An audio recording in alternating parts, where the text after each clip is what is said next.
mensagem em Malaquias, mas tive uma direção do Senhor para trabalharmos aqui realmente nessa temática da reforma. Depois eu vou ver como é que a gente se organiza no calendário. E como o Delo bem disse, né, é sobre a escritura, né? Foi usado pelo Senhor para confirmar isso aqui hoje de manhã. Ele disse, acho que ele vai falar sobre isso, era isso mesmo. Se eu estava preparando, ele nem sabia não, mas eu ia falar sobre isso mesmo. E quero convidar você a realmente colocar o seu coração aqui, a se preparar para ouvir a palavra de Deus. Hoje a gente está celebrando os 507 anos da Reforma. Esse hino que a gente cantou no início, Castelo Forte, talvez nem todos saibam, mas ele foi composto por Martinho Lutero, como foi dito no início, e ele tem mais de 500 anos, esse hino, né? Então, é um hino histórico, nesse momento de luta, de medo que Lutero enfrentava pelas perseguições, o Senhor o inspirou a compor esse belo hino que a gente cantou hoje. E, portanto, hoje a gente vai falar sobre a reforma, né? Antes da gente ler o texto bíblico, quero deixar lembrado, antes que eu me esqueça, ó, foi feito aqui um marca-página, vai estar sendo distribuído ao final ali do culto. Quem tiver passando, você lembra de pegar com algum irmão ou irmã que vai estar entregando lá, tá bom?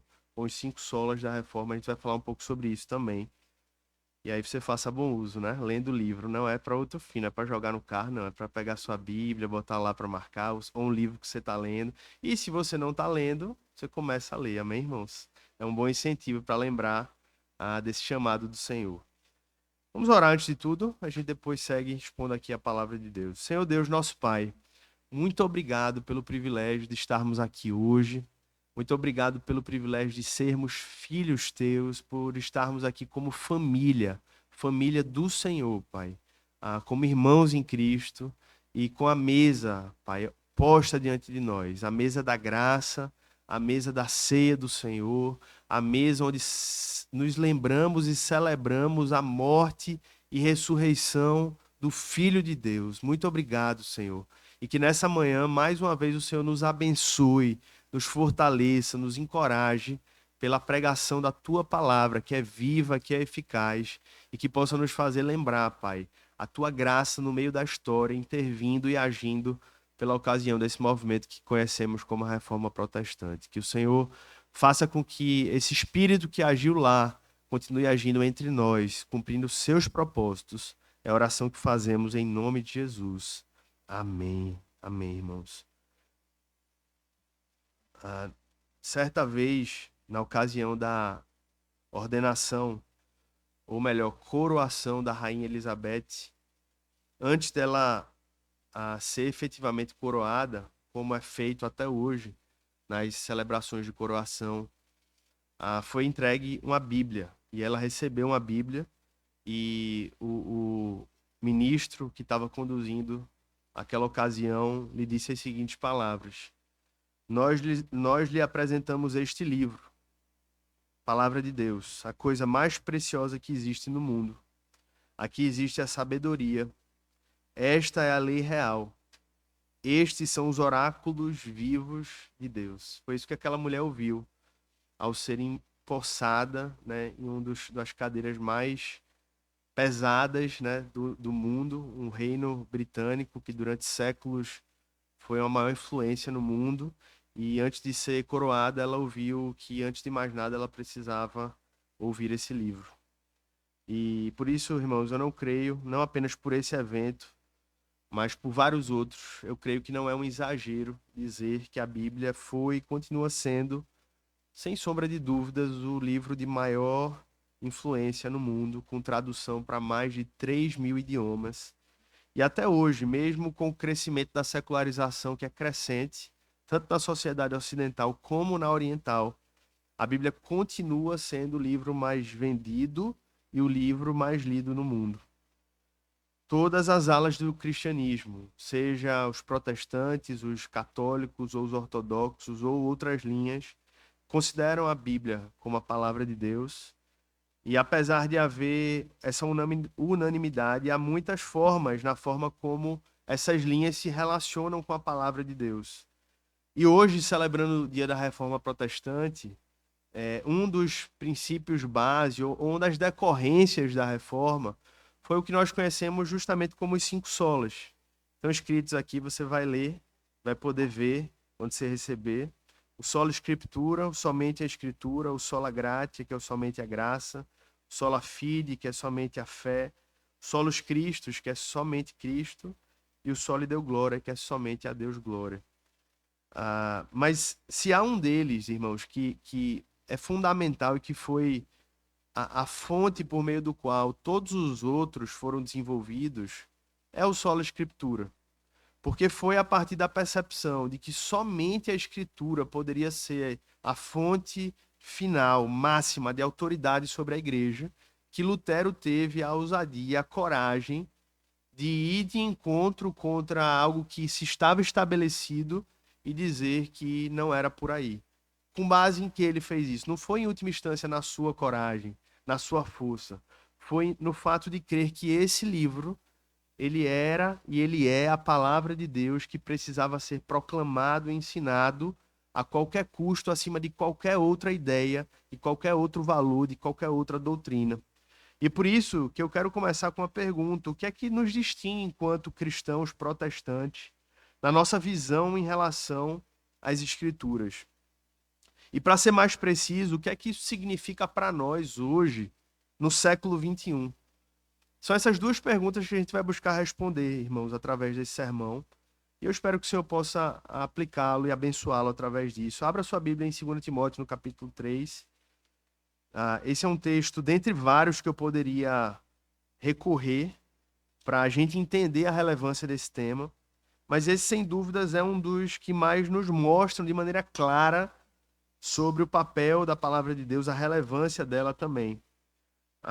Paulo, escrevendo ao seu discípulo, seu filho na fé chamado Timóteo, em meio a essa última carta que ele escreveu, ele disse, 2 Timóteo, no capítulo 3, versículo 16, toda a escritura é inspirada por Deus e útil para o ensino, para a repreensão, para a correção, para a educação na justiça, a fim de que o servo de Deus seja perfeito e perfeitamente habilitado para toda boa obra. E esse trecho, ele está, coincidentemente, irmãos, curiosamente, inserido num capítulo.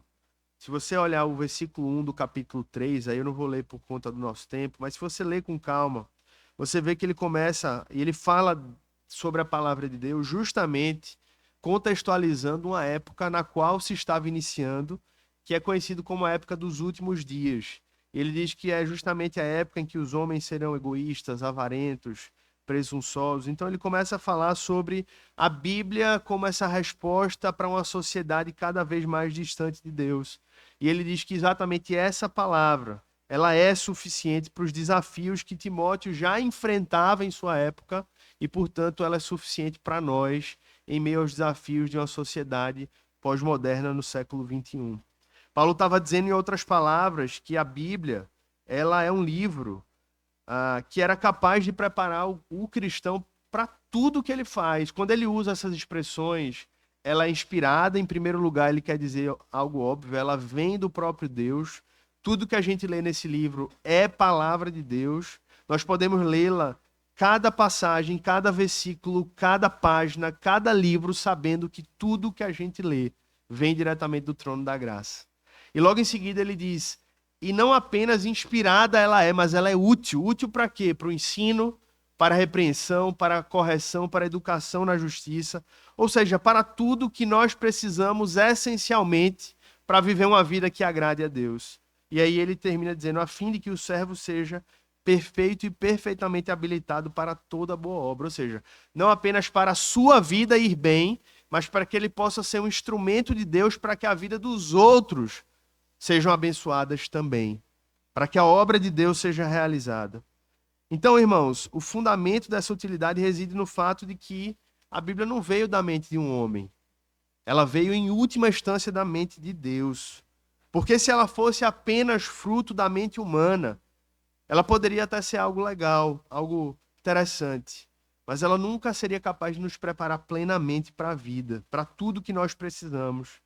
E, portanto, eu volto mais uma vez a essa pergunta: qual é a grande diferença que nós, enquanto protestantes, originários, né? Que viemos desse movimento que remonta aí a 5 séculos, mas que na verdade, é um movimento que buscou retornar à doutrina apostólica e, portanto, é um movimento que buscou voltar a ser a igreja que deveríamos ser. O que é que nos distingue, portanto, de outros movimentos, de outras linhas dentro da igreja reconhecida como cristã?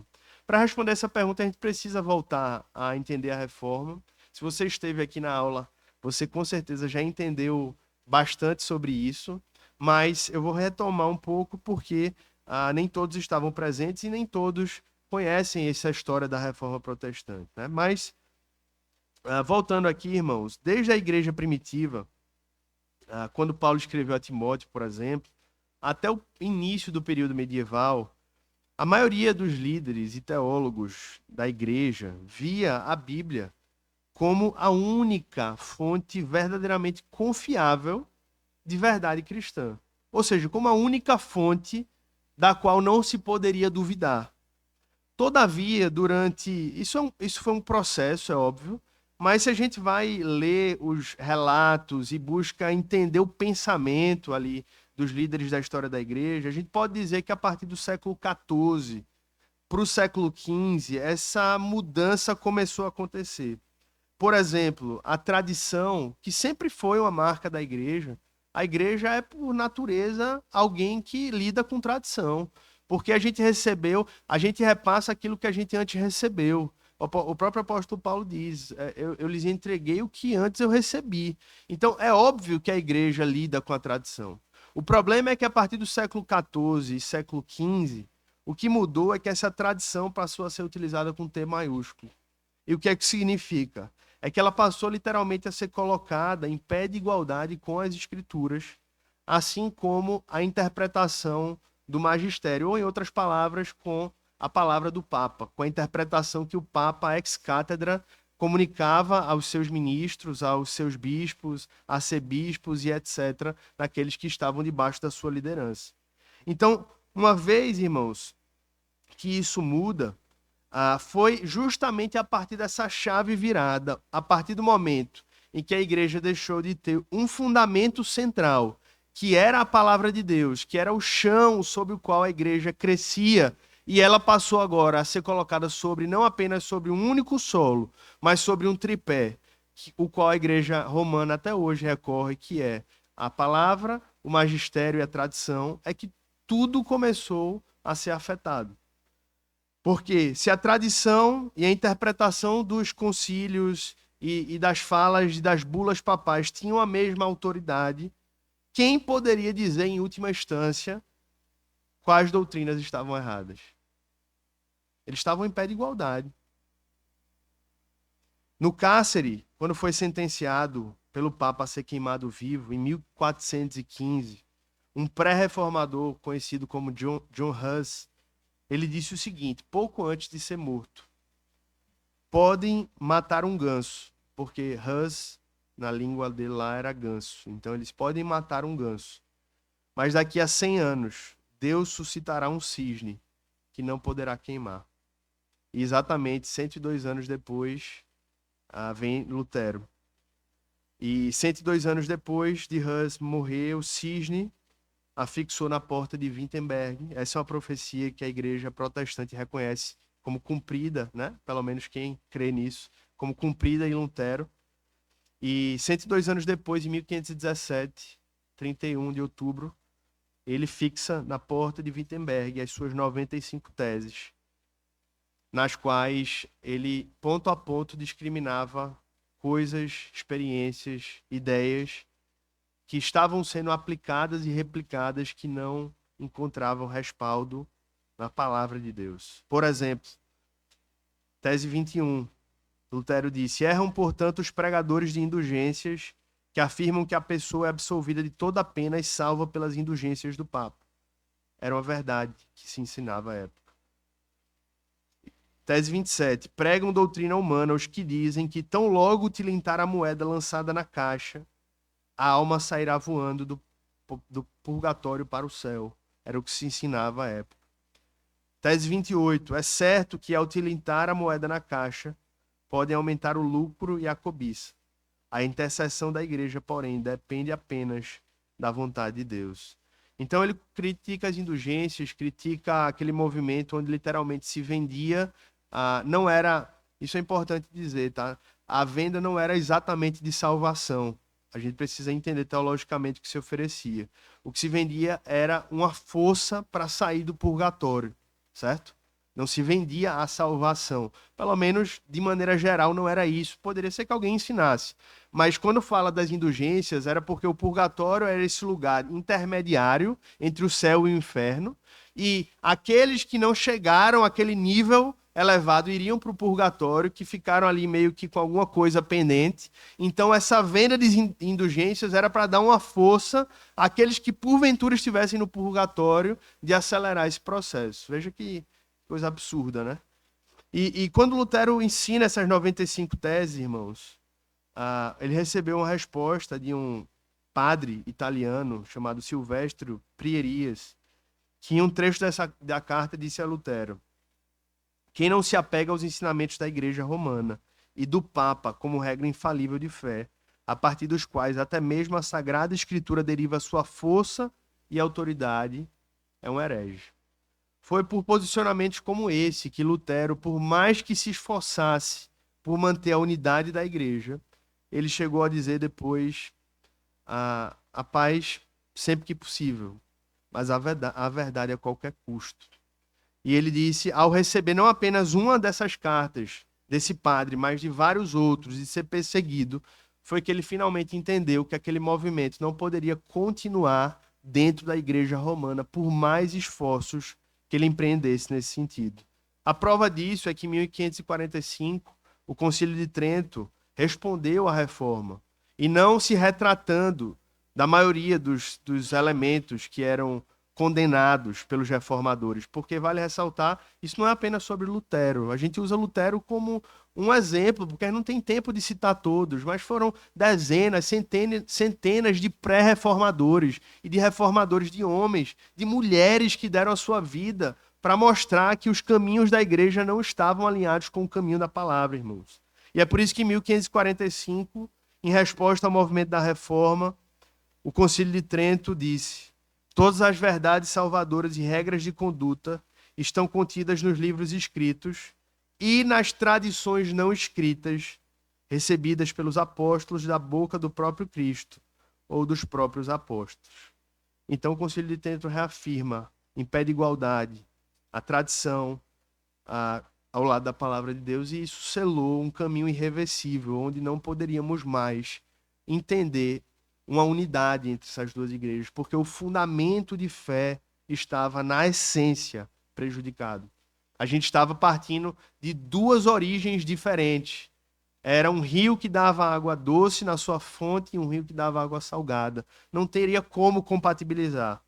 E por isso, irmãos, o movimento da reforma se expande, se desenvolve, e hoje, de uma maneira muito objetiva, o que a gente recebeu, em primeiro lugar, é o que hoje a gente reconhece como os 5 solas. Lutero não escreveu sobre os 5 solas, nem João Calvino sobre os 5 solas, mas eles foram um reflexo, uma ideia sistemática de traduzir em 5 pontos quais foram verdades essenciais que foram ressignificadas à luz da palavra. E eu não vou ter tempo de falar de todos, eu vou falar hoje sobre somente a Escritura, porque, como eu disse, eu creio que ele foi o fundamento a partir do qual os outros decorrem. Ele foi o fundamento a partir do qual nós podemos crer e entender de onde decorre a verdade. De onde vem a verdade? Para um cristão protestante, a verdade vem desse livro, irmãos. Você pode dizer assim, a da ciência. Ok, se for a ciência que vem de Deus, é verdade, porque Deus é o dono do conhecimento. Mas a ciência humana é falha. Então, a ciência humana, ela não pode ser a resposta, porque durante a própria história se provou, durante vários momentos, o tempo inteiro, que o homem percebe por várias vezes que a sua ciência se encontra fragilizada e muitas vezes contraditória. Portanto, o protestante recebeu a herança de entender que nós podemos e devemos buscar a verdade nas mais diversas áreas, nos mais diversos campos da própria ciência. Mas, uma vez que o homem foi afetado, e que o próprio conhecimento produzido pelo homem foi afetado, nós não podemos crer como verdade absoluta em nenhuma outra coisa a não ser na palavra de Deus.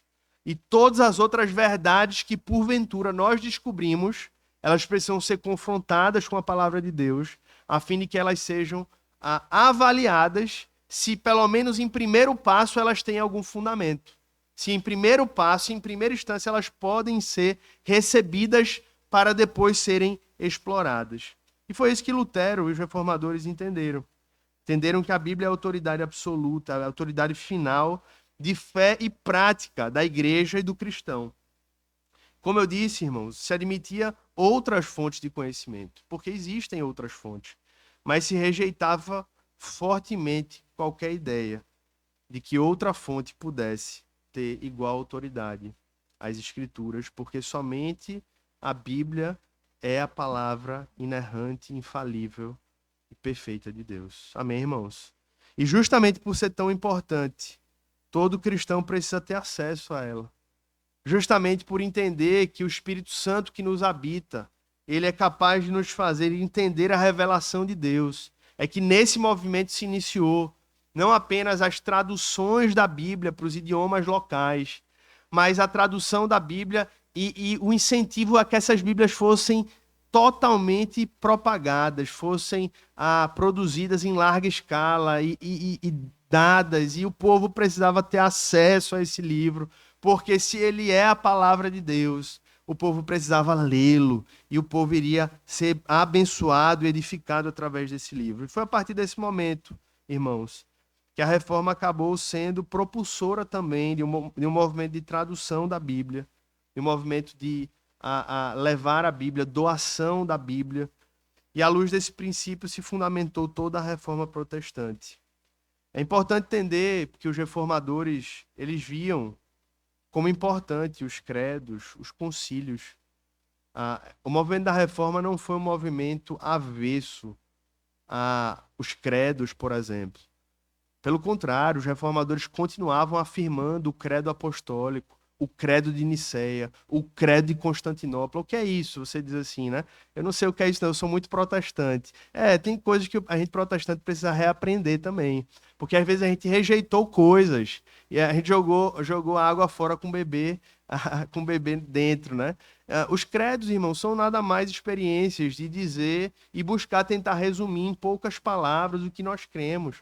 E a igreja fez isso o tempo todo. Credos e confissões foram elaboradas para nos ajudar a entender de onde a gente veio, para onde a gente vai à luz da palavra de Deus.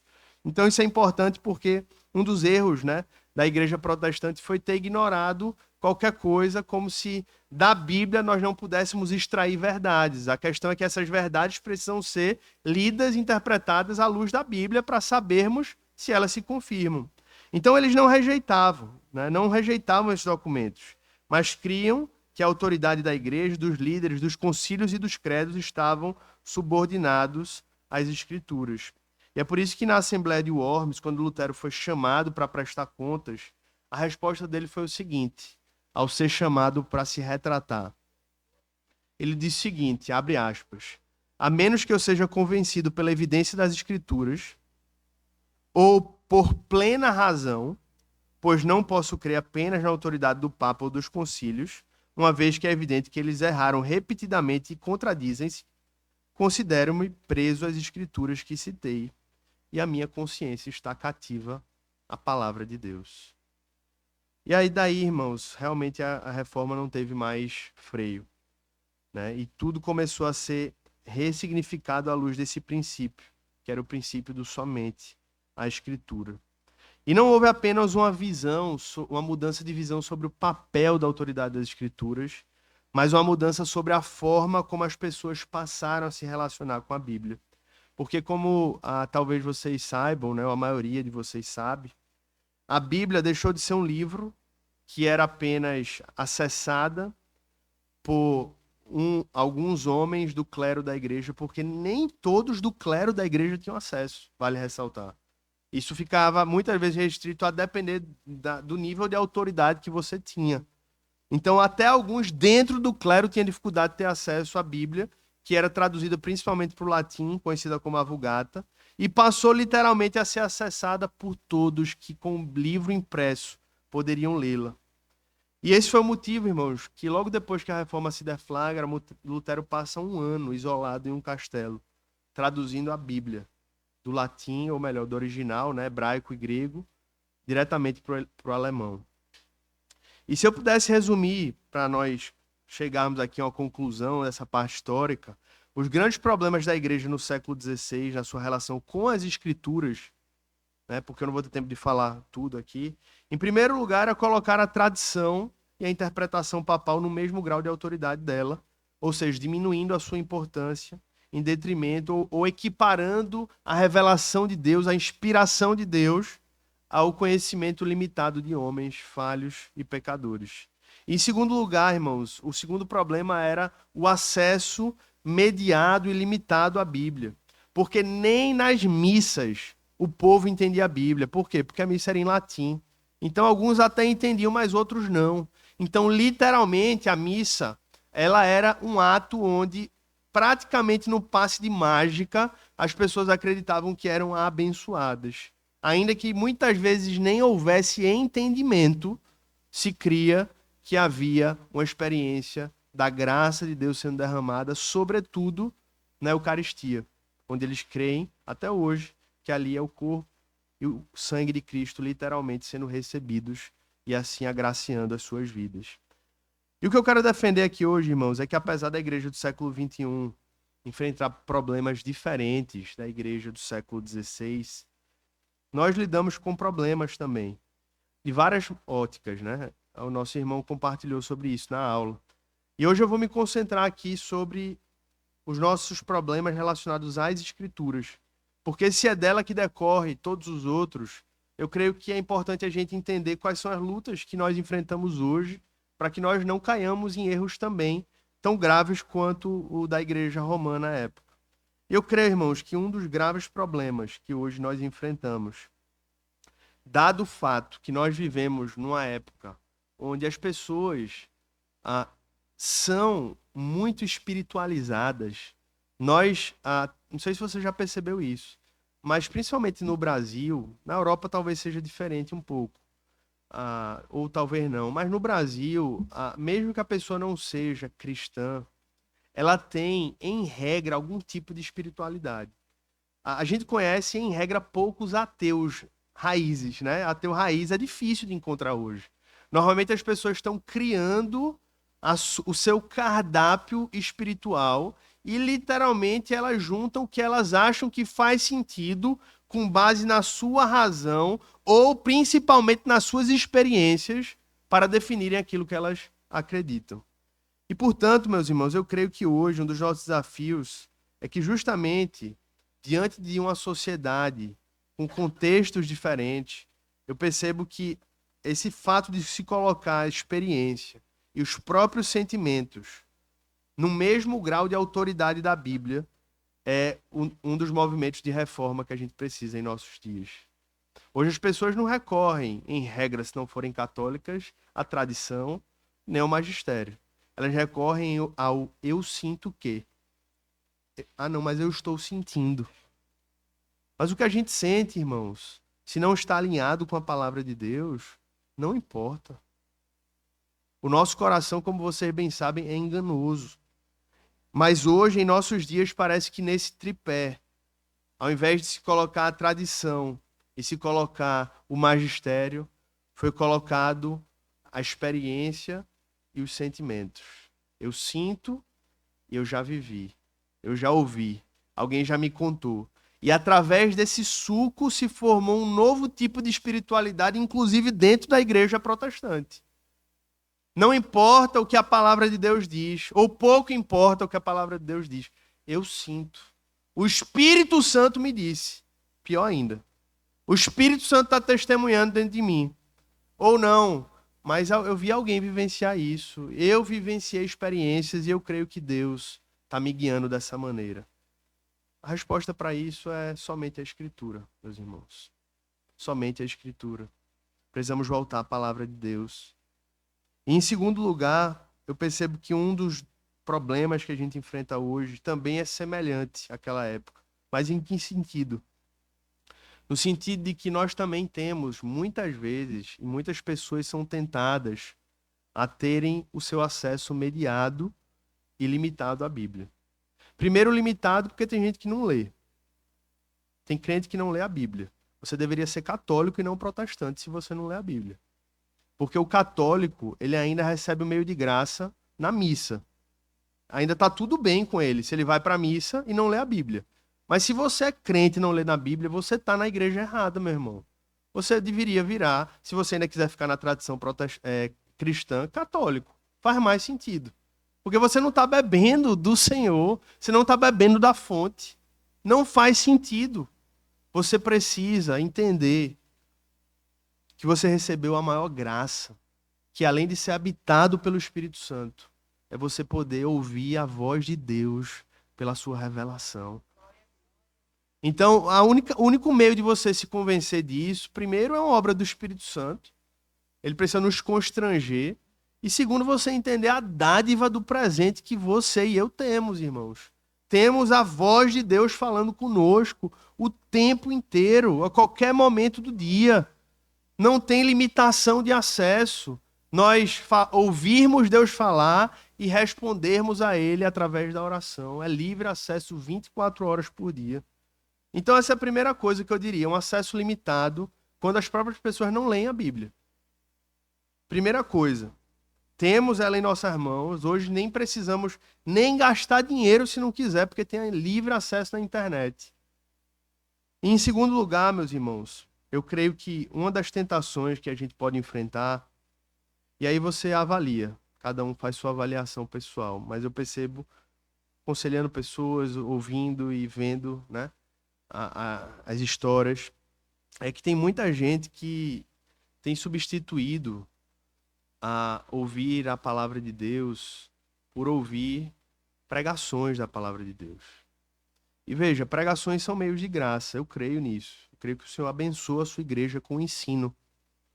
Porém, se nós somos protestantes, um dos legados que nós recebemos foi nós temos acesso direto à voz de Deus pela sua palavra, meus irmãos. Então, o que seria o crente hoje que ouve 15 horas de YouTube, e ainda que seja pregação, testemunho, seja lá o que você quiser, estudo bíblico, mas não lê a Bíblia?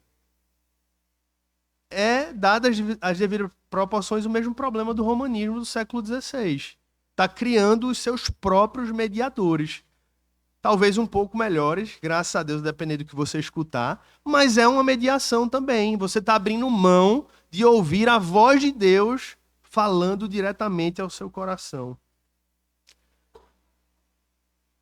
Portanto, precisamos ter cuidado, irmãos. Precisamos ter cuidado, inclusive porque muitos púlpitos, como vocês sabem, substituíram as escrituras. Tem púlpito que é uma mesa branca num púlpito, que ali é só revelação, é só falando coisas e você vai ali para satisfazer uma curiosidade sua. Tem púlpito que é uma mega cena espiritual, que você vai ali para ganhar dinheiro. Tem púlpito que é palestra de coaching, tem púlpito que é palanque político. Então, até isso, em nossos dias, você pode, inclusive, estar sendo mediado por um púlpito que nem a palavra de Deus prega. Por isso, eu creio, irmãos, que esse texto que a gente leu hoje, em 2 Timóteo, ele foi palavra de Deus para Timóteo ali, inspirada a Paulo pelo Espírito Santo.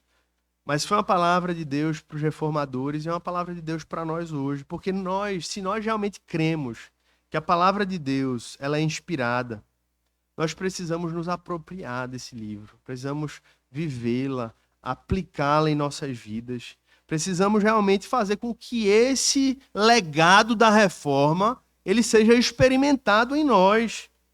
Não devemos ignorar a tradição nem a experiência. Deus usa tanto a tradição como a experiência para nos trazer aprendizados. Esse não é o ponto.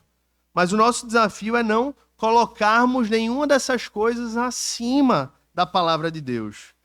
Assim como não devemos excluir a razão. A razão é um dom de Deus também sobre a humanidade. Mas ela não pode ser colocada acima das Escrituras. Por isso, meus irmãos, eu queria realmente convidar a gente a ter esse compromisso em um mundo cada vez mais complexo, onde a ciência, a boa e a má, avança a passos largos, onde as correntes filosóficas se multiplicam, onde as religiões se ramificam, onde os indivíduos se dividem sob bandeiras identitárias. Só existe um caminho para nós encontrarmos saída num mundo como esse. É voltarmos às Escrituras.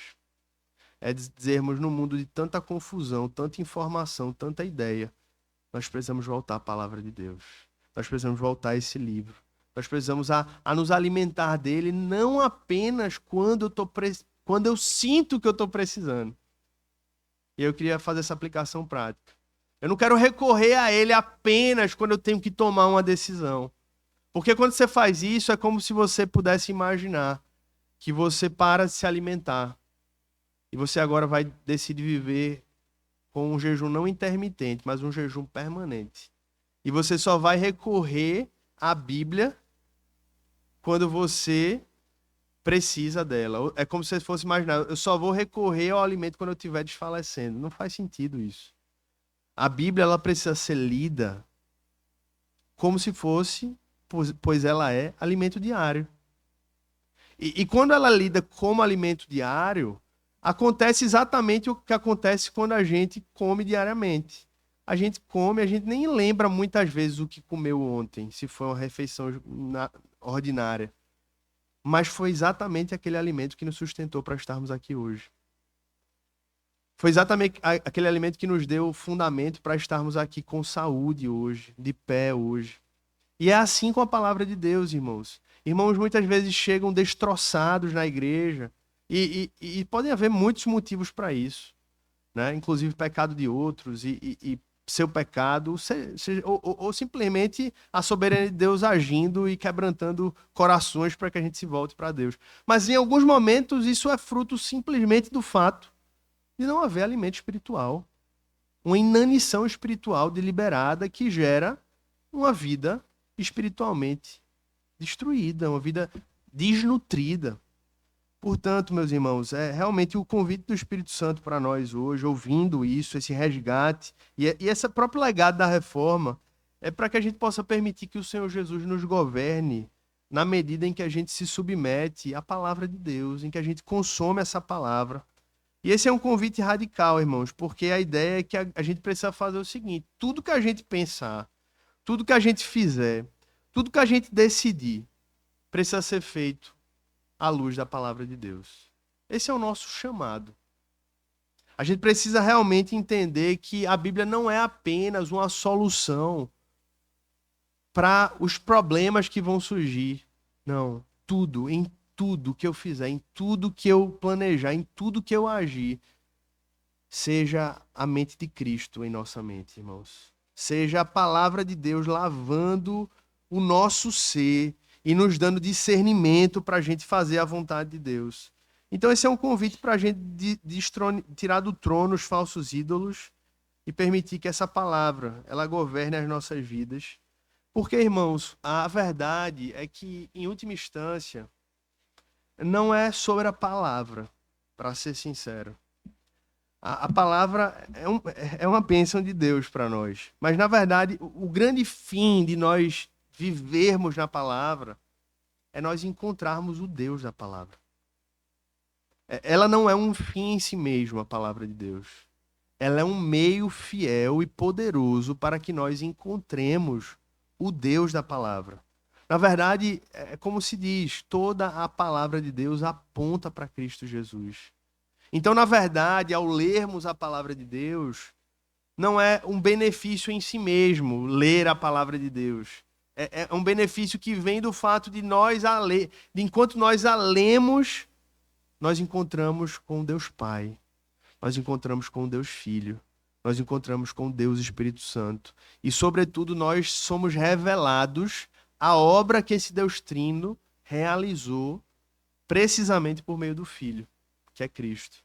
É como o nosso irmão falou, Delo, aqui. Ele disse que no final das contas, e de fato é isso, eu concordo, o movimento da reforma é um chamado a nós lembrarmos da glória de Deus. E precisamente da glória de Cristo, enquanto aquele que foi o enviado da Trindade para redimir o mundo. Portanto, é sobre um retorno, não apenas às Escrituras, mas um retorno ao Evangelho. que as Escrituras revelam. E esse é o primeiro ponto que a gente precisa entender. Voltarmos ao Evangelho, irmãos. Voltarmos a Cristo. Porque, no final das contas, é sobre isso que a gente precisa em última instância. Tanto é que um dos solas era o solos Christus. Se eu fosse elencar uma ordem, eu diria que é exatamente isso. Sola Scriptura, eu diria que em segundo lugar é o solos Christus, se eu fosse elencar uma ordem racional disso. Por quê? Porque as Escrituras, elas são regra e autoridade final sobre nós para nos levarem até Cristo. E aí, quando a gente chega em Cristo, ou melhor, Cristo chega em nós, é que a gente percebe a graça dele nos alcançando. E a graça dele é tão graciosa que ele nos concede fé, para que essa fé possa ser um instrumento. Eu sempre uso esse exemplo, eu usei com as crianças aqui da escola. O que é a fé, irmãos? Imagine a fé como uma mão, que é um instrumento até onde você vai até a graça e recolhe a salvação em seu favor. A fé é um dom de Deus também. Mas a graça é a fonte do amor. De onde vem a salvação em essência? Da graça do Senhor Jesus, o favor imerecido, o amor de Deus. Mas o que é que faz com que essa graça salvífica encontre a nossa alma? A fé. A fé é essa mão que a gente vai até o poço da graça e a gente pega a salvação e recebe em nossa alma. Então, quando a gente entende que no final é Deus quem está fazendo tudo, irmãos, foi Deus quem nos deu a sua palavra, e não apenas nos deu a palavra, mas foi Deus quem fez o mundo pelo poder da sua palavra. Quando a gente entende que foi o próprio Deus que enviou o seu Filho, foi Ele quem planejou. Quando a gente entende todas essas coisas, meus irmãos, quando a gente entende que a graça veio dele e que a própria fé, que é algo que nós exercemos, veio dele, a gente só pode concluir e dizer somente a Deus glória. Somente glória a Deus. E é por isso que o somente a Escritura não é um fim em si mesmo. O somente a Escritura é apenas o início do caminho correto para que a gente entenda a graça maravilhosa do Senhor Jesus, para que a gente entenda a fé como um dom de Deus que nos faz chegar até o Filho de Deus e trazer essa salvação em nosso favor. E só a Escritura nos conduz, no final das contas, a dizermos somente glória a Deus. Não há nada em nós, não há nada na pessoa do seu lado, não há nada em nenhuma outra ideia, instituição ou qualquer outra coisa que seja capaz de receber glória e louvor, a não ser o próprio Deus, pois nele vivemos, nele nos movemos, nele existimos, porque dele, por ele e para ele são todas as coisas, a ele seja a glória para todo sempre. Amém, meus irmãos. Portanto, a mensagem de hoje não é sobre somente a Escritura, é sobre a glória de Deus. E que essa glória de Deus nos faça voltar à sua palavra e que essa palavra nos faça voltar a dar glória ao seu nome todos os dias. Amém? Vamos orar ao Senhor. Pai, honra, glória e louvor sejam dados a Ti, porque só Tu és digno de glória. E é somente quando a glória é dada a Ti que a nossa alma encontra o verdadeiro propósito para o qual fomos criados. O propósito da nossa alma não é encontrar aquilo que de repente irmãos e irmãs vieram hoje procurando aqui, não é resolver o problema da oração que porventura nós podemos estar trazendo. Graças a Deus o Senhor é amoroso e gracioso, Pai, e nos atende e nos socorre em nossas necessidades. Mas o que o Teu Espírito nos quer lembrar nessa manhã é que a nossa maior necessidade não é isso, que a nossa alma está angustiada hoje. A nossa maior necessidade é saber experimentar, é saber contemplar a glória de Deus e é vivê-la, viver em busca dessa glória todos os dias, Senhor.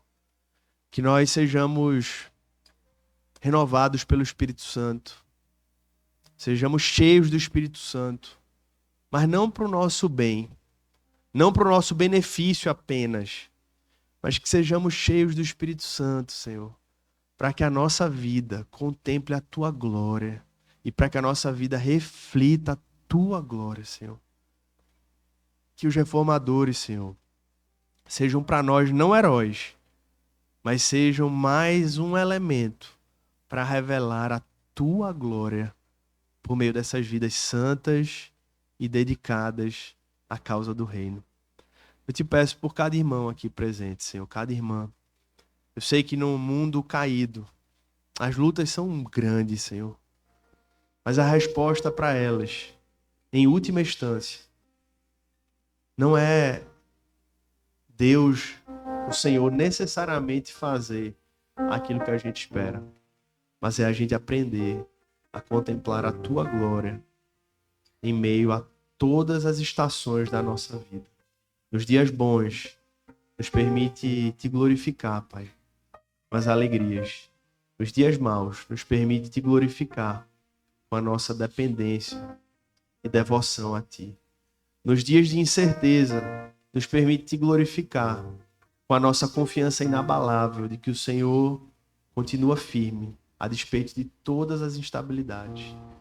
Nos dias, Senhor, seja lá quais forem, que a nossa vida seja para a Tua glória, que a Tua palavra, como falamos aqui, ela nos conduza diariamente, ela seja esse freio e ela seja essas barreiras que nos impedem de ir por caminhos que nos distanciam da Tua glória, o que ofuscam, Senhor, a glória do Teu nome.